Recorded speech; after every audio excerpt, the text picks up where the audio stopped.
Hey everyone, welcome back to my YouTube channel. My name's Meredith E. Phillips, and today we're going to do some world building. Now, if you've been around the channel for a minute, you know that I am writing historical romance, and I think when a lot of us think of world building, our minds go to like fantasy, right? Creating a new world, a new society, magic systems, like all that kind of stuff. Other books need world building too. So we're going to be doing some of that today with my historical romance that I'm working on. So of course, in my book, I'm not creating like a new society or different kinds of cultures. There's no magic in my book, but I need to have the setting in place in a way that it is, you know, feels real.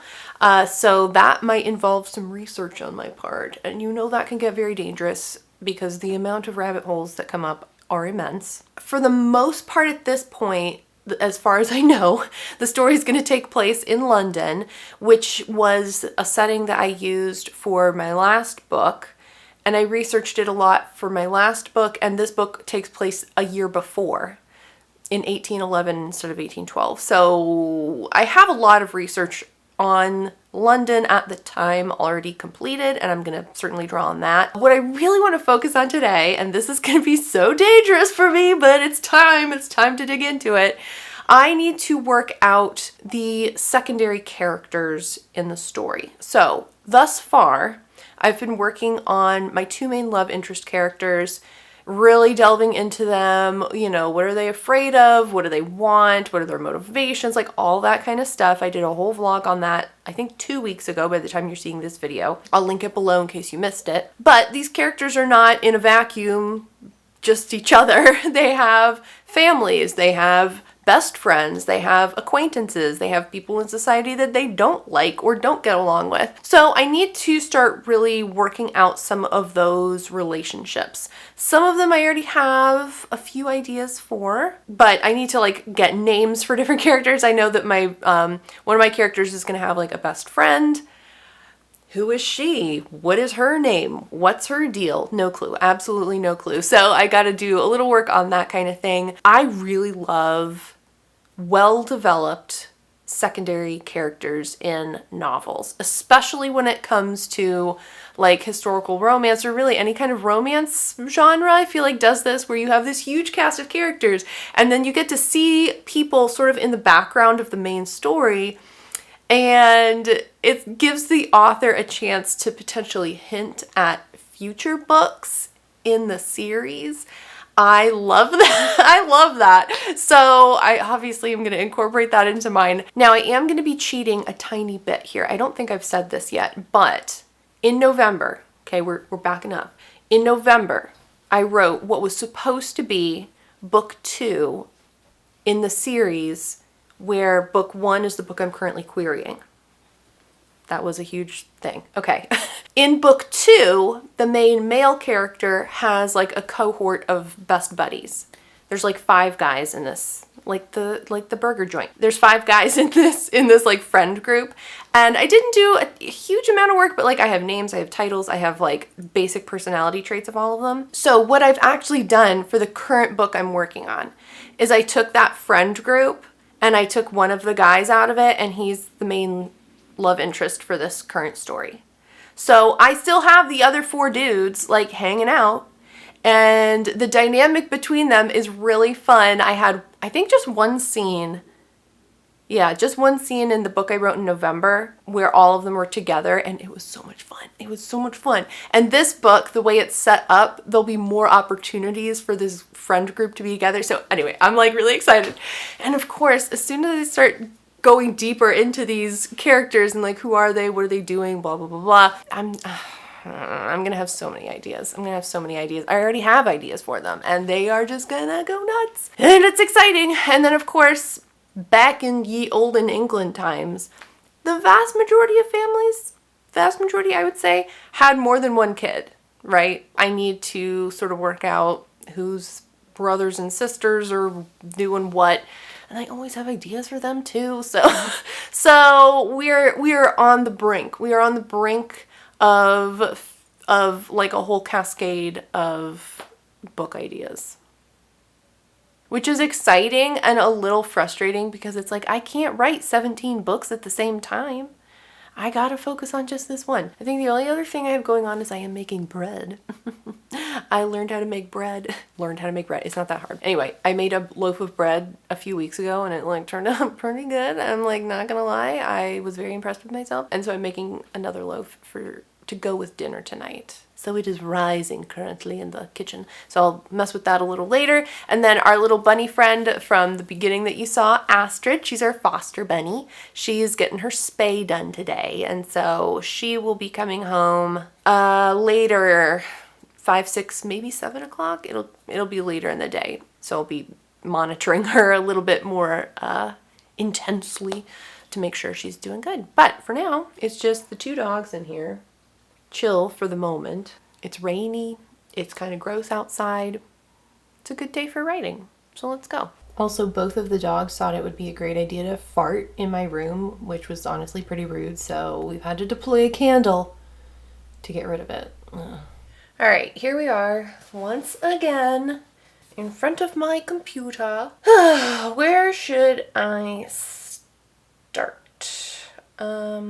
I think what I'm going to start with are trying to flesh out the 2 main characters' families. I know a little bit, but I don't know everything. So I need to solidify titles, ages, siblings, ages of the siblings, like general dynamic, like does the family get along? So, and again, some of that I already know a little bit because some of that plays into the characters' personalities. But yeah, let's just go ahead and get into it. So in my Scrivener document, I found ages ago, I don't even remember when I found this, but I found a list of names, first and last names, that were like common in the early 1800s in England.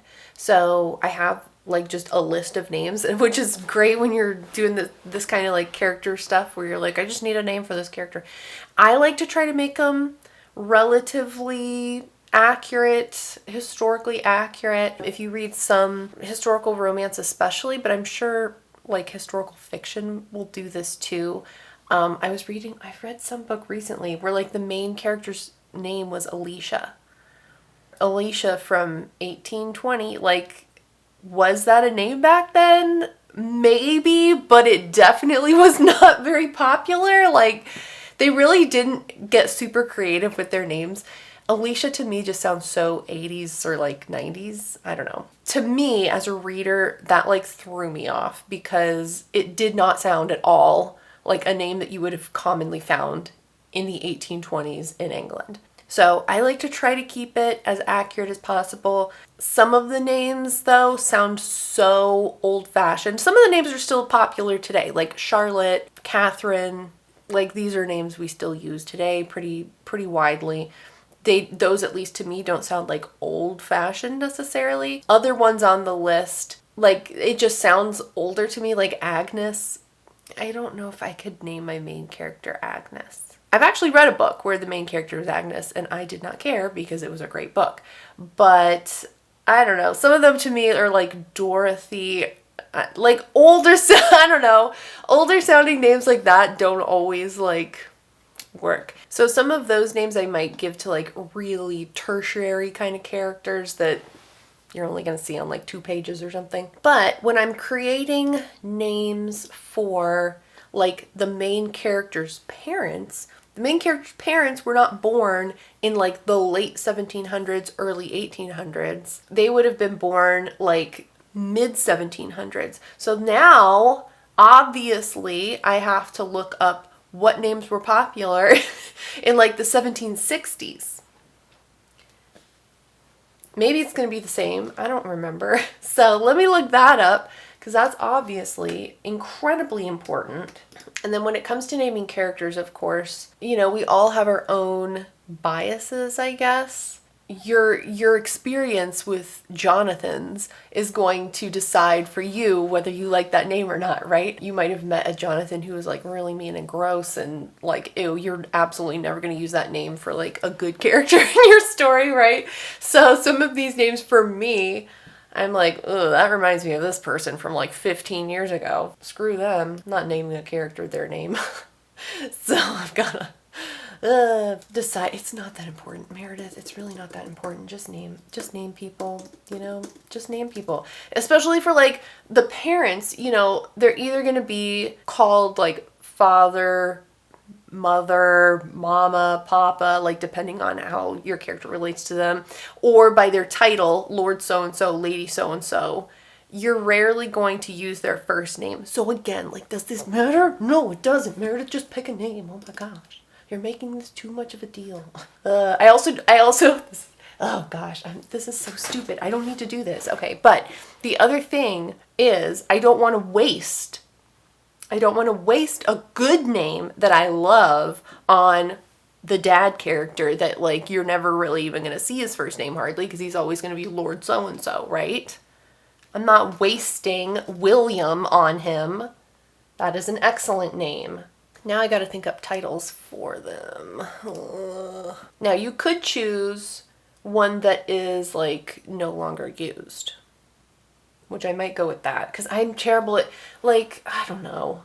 I'm just terrible at making up the titles. Oh my gosh, Marquis of Newcastle upon Tyne. Like, calm down. That's such a long title. Also, the other thing it has to have is it can't be some weird name I can't pronounce. All right, it's just gonna be me talking to myself and trying to figure this out. So I will leave you so that you don't have to hear me rambling anymore.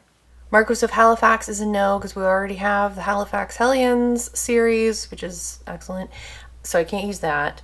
Okay, Norman B just makes me think that they misspelled Normandy. I hate it. Powys just makes me sound like I'm mispronouncing prowess. No. Monthermer is the most terrible word to have to say. Monthermer? Absolutely not. Absolutely not. Lindsay just sounds like the name Lindsay. Montague sounds French. Like, that's the problem. Okay, that is the problem. Kent, I feel like, is too familiar. Like, everybody knows Kent, England, right? I don't know anything else about it except that it exists, but I've heard of it. So I feel like I can't use that. Alton just makes me think of Alton Brown. Marquis of Buckingham, that just makes me think of the palace. So you can see my dilemma. My next dilemma is ages. When were people born? When did they die? When were they married? How old were they when their children were born? Like that kind of thing. There's a lot of adding and subtracting going on right now, which is honestly rude because I'm a writer, not a mathematician. But I need to make sure that it makes sense. If they're married in 1785, then the kids are going to be born within the couple years after that, probably. How much of an age gap is there between the parents? Is there an age gap between the parents? So yeah, there's like a lot of playing with numbers too. Do you guys do this? Am I crazy? Do you do this? But it has to make sense. I can't have dates and ages work out so that the mom has gotten married when she's like 16. I mean, I could, because that was legal back in the day. But for the sensitivities of like modern day readers, I don't know if I want to go there. So, you gotta figure it out. You don't want it to be wrong. Because of course, when people are reading your book, they're going to be doing the math to see, did you do it right? So yeah, that's what I'm working on. I'm this guy, okay? This doesn't seem like it should be that complicated. It seems like I just pick something. Okay, but it is. My original idea for my main character here was that his mother was going to die when he's like young, like 2 or 3 years old. He doesn't really, he has no real memories of her. He's been raised with his father as the only parental figure. But I also wanted him to have siblings, a brother and a sister. And at the start of the story, he's like 25. And he needs to be that's not old, but I don't want him to be like 18. Okay. I wanted him to be like, he's like in his mid-20s, something like that. But if in the current day, he is 25 and his mother passes maybe because of the birth of his younger sister, there has to be at least 3 years of age gap, okay, the poor woman. So that would make the younger sister, at the most, it would make her 21, 22. But I want the younger sister to be young enough where she's not like out in society yet. 21, 22, like she's getting kind of old. Like she needs to get married. She's already had her London seasons, like all that kind of stuff. But I don't want that for her yet. How does the numbers make it work so it works real good? If the younger sister is 16 at the beginning of the story, that means that the mother would die when the main male character is like 9 years old. But then I've got to figure out like what was their dynamic. Like, was she a good mom? Did she just sort of ignore her kids? I don't know. That was the good thing about having her die when he's young. This is terrible. Like, you know, you don't remember what the relationship was.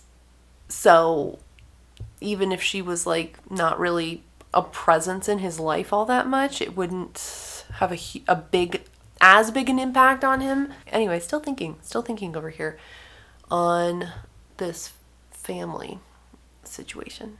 All right, a break is in order, my friends, because first I need to get that bread fiddled with. Secondly, I am still stuck on titles. I've switched now. We're going to our leading lady. I've got to figure out who's her father, who's her mother, Earl of what. There's a lot of options, but it's like Earl of Suffolk. That's in Virginia. Can't pick that. Earl of Salisbury, like Salisbury steak. Let's check on the bread.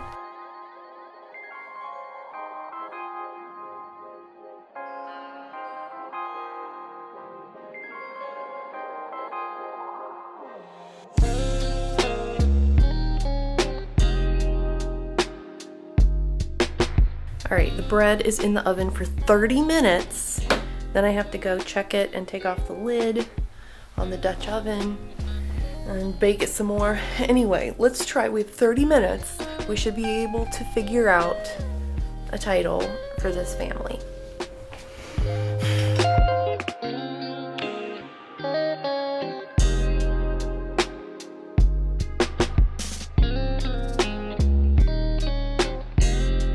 It's maybe a little weird shaped, but that's fine. I'm sure it'll still taste good. So that's gonna cool, and it is almost noon. It's like 5 minutes to noon. So I'm gonna go ahead and grab lunch for myself, take a little break, and I'll be back shortly. I've spent all morning, 3 hours, just figuring out names. This is why I can't do like fantasy world building, because then you're literally creating like all of the things, not just the names. Impossible. Okay, lunch is over. Time to get down to business. I'm gonna leave the family stuff alone for the moment and switch over to looking at like friends and friend groups and acquaintances and that kind of thing. Like I said earlier, I do have the like friend cohort group for the main male character pretty well figured out. I need to figure out the best friend character for my lady. In the last 2 books I wrote, there was extended family that played a role, like uncles, aunts, cousins, grandparents, like that kind of stuff. As far as I can tell at the moment, those extended family members aren't going to be in this story. So I'm not trying to figure out like who are their grandparents and how many aunts and uncles do they have. Like, unless something changes dramatically with how I have the story conceived of at the moment, like there might be a passing reference to extended family like that, but no one that is going to play any kind of role whatsoever in the main plot. So let's figure out these friend characters and see where we can go from there.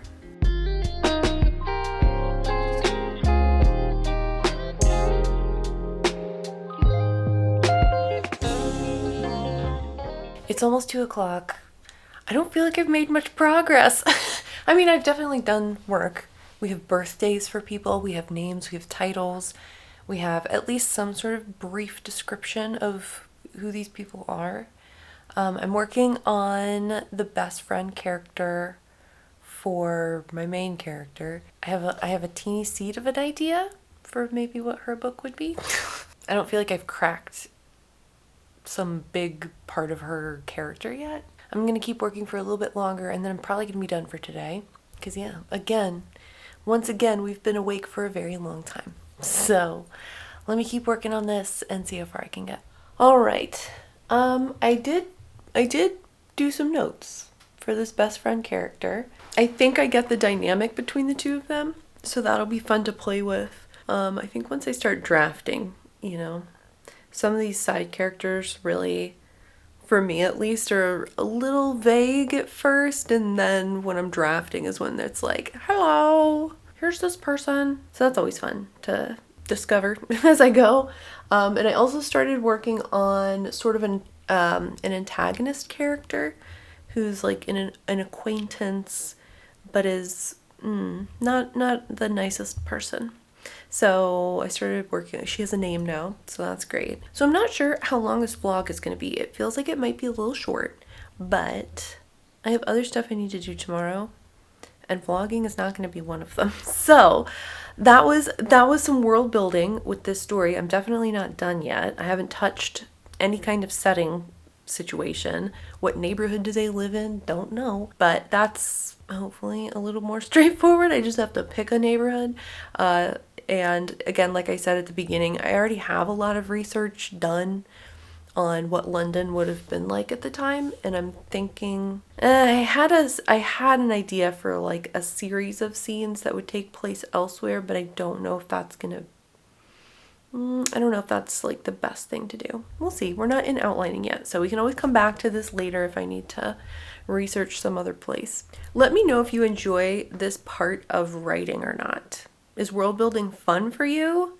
Do you plan it all out ahead of time, or are you like a pantser and you're just figuring stuff out as you draft? This part of it isn't my favorite, but it's not terrible. It just requires a lot of like creative thinking because, again, for a lot of this, it's not something you can just look up. If you liked this video, give it a thumbs up, and if you haven't already, you can click the subscribe button. I post videos on Fridays. Thank you so much for watching. I hope you have a great rest of your day, and I'll see you next time. Bye!